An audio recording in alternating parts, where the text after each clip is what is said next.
So where are you living at the minute then, Matt? Are you still in Cambridge? I believe it is. Yes, mate. I am. I'm just north of Cambridge, actually, in the city I actually grew up in, called Ely, which is famous for its very big cathedral. Took 909 years to build. Actually, that's my. There's I've it. done the tour so many times I could do it myself. There's the history lesson. Is that what you're doing on the weekends when you're not gigging? Then you're taking people around for the history lessons. I may as well do. But no, we're currently. I've actually been studying to do a whole new career at the moment, alongside my drum and bass, which is IT security, which I actually just passed my final exam yesterday, the day before my birthday. So my new contract and jobs are in London, so I'm back off to London, back to the big smoke in the coming months. Yeah, very good, very good. Yeah, it's good to have something to obviously fall back on with that. I mean, at the end of the day, we're not DJing in other countries for the most part of it at 3 p.m. on a Wednesday afternoon, are we? No. So it's good to have that filler in for it. I like to keep my brain busy, mate. That's it. And not just music. No, well, this is the thing. Well, what a lot of people assume neurofunk producers 24/7 listening to drum and bass, which with me is definitely not the case. Like, for example, if I'm on my way to a gig, I won't listen to drum and bass. I'll listen to everything but, because as much as neurofunk is my absolute passion, obviously, otherwise I wouldn't still be here 19 years later. But, I love classical music and things like that. I like to have my brain a bit of a wind down time before I listen to neurofunk. Yeah. It can cause burnout as well. I think two occasions through my whole stint. I've been DJing 25 years now, and my whole stint, I've had two occasions where I did it for a living, and on both occasions, I either started to hate what I was doing, or I had a bit of burnout as well. So yeah, it kind of works for me to have a day job and a focus, and put that in for the rest of the hours as well. You know, I mean, I think that's true with everybody, to be fair. Like I said, neurofunk is my absolute passion. But if you focus it, because when you're in the studio and you're writing, and some days you have good days in the studio, some days you have bad, like you can't always expect creative writing to go well every session. So sometimes, some days I come out of the studio and I've just written what I think is the best tune ever. And some days I come out and I just want to smash my computer to bits. Like, yeah, so you've got to have that break, right? Absolutely. So you mentioned at the weekends. What were you doing this past weekend? Were you getting up to much? I was actually out in London, seeing some of my old childhood friends. Actually, it's one of my other childhood friends' birthdays a few days before mine. So we had a gang reunion, actually, from people who I haven't seen really for a few years, but we used to spend every single waking moment together when we were kids. So I love that. I didn't know you were in London. I was actually in London myself for the weekend. I wish I'd known. I'd have popped over and seen you, but I was playing the SAS residency. In Ohio. So I got to do a main room set, and I played a second room set as well. So I got two sets on the night. But here's one. Probably best you didn't see me. Yeah, maybe so. But no, here's what happens at the weekend. Now you're getting a bit older. You've got this to look forward to. So in my first set, playing it, I'm doing the old Jersey Shore fist pump to the tracks. I'm playing, getting it like that, and I fucking pulled my shoulder. I've done some serious ligament damage, and I weren't going viral. I went like fucking going like this. Like it was more just your general like going for it, and it was like and I had to pull away. So I was like this the rest of the night with it. But you've got that to look forward to when you're at your 40s, Matt. When you're DJing, I'll be up on the Zimmer frame pretty soon, I think. So let's go back to the beginning then. I want to kind of get to know where we all started with Konquest and beyond that as well. But tell us a little bit about where you grew up, should I say, in fact. Well, like I said earlier, I actually am now living in the city I grew up in. It's you can't really call it a city. It's classified as a city just because it has a cathedral. But I've gone full circle, and I've traveled a lot. I left home when I was 17.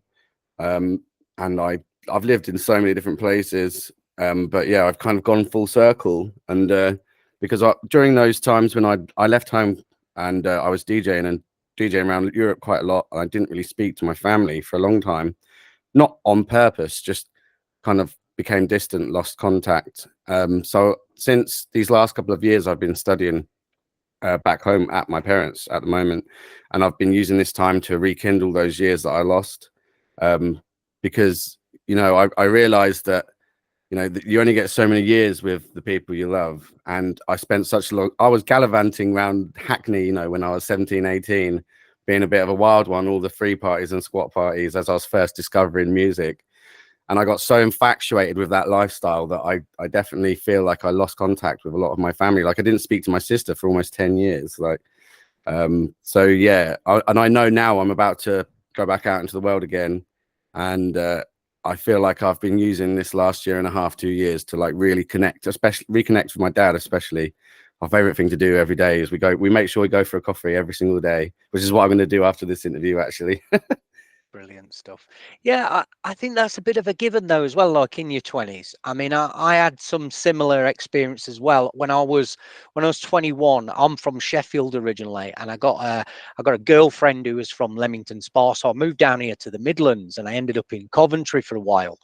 And over the span of like 10 years, I was that heavily involved in doing my music and, you know, DJing abroad, similar to yourself as well.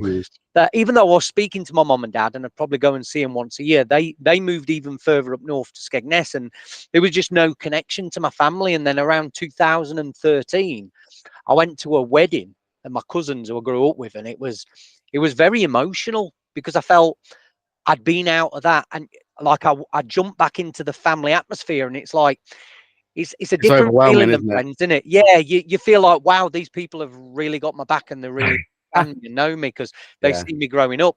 Whereas all my friends I'd only known since my 20s, you know, from the music scene and things like that. That was my group of friends. I weren't really in touch with a lot of friends from childhood, but my family I was. So since then, since like a good 10 years now, I've kind of been mad in terms of getting that effort to go and see my family up in Yeah. Sheffield and that. But he does, innit? You realize that those are the people that you kind of rest upon as well, isn't it? I tell you what, Lee, I wouldn't have what I have today without them. Like, 'cause they've stuck behind my music career like fully. You know, when times were good, they were there. When times were bad, they were there.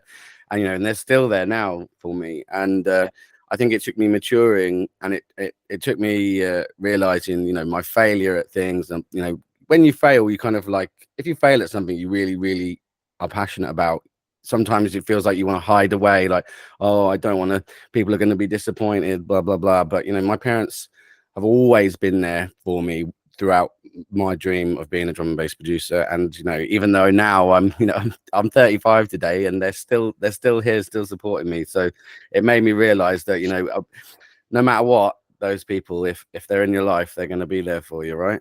Well, you're very self-aware there then, Matt. Like I said, like myself, you've gone back to making sure you're putting that effort in to make sure the family relationships are there as well. But at the same time, going out on yourself like I did, you had a lot of those fails that you had to experience that's probably put you in the mindset of getting back to wanting to have that family connection again as well, isn't it? It does bring you back to that full What I circle. will say is, you know, neurofunk specifically as a subgenre is definitely one of the most cutthroat industries in drum and bass, in terms of, you know, there's not much room at the top, you know, because It's a it's small inner sub exactly scene, isn't it? exactly, and because of that sub scene culture, there is a small space on the pedestal at the top. So to be up there, you have to be at the absolute top of the game.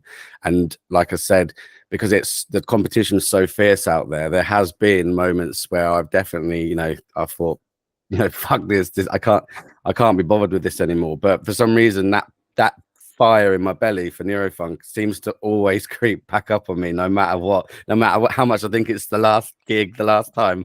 It doesn't seem to be, and now it's going better than it ever has been.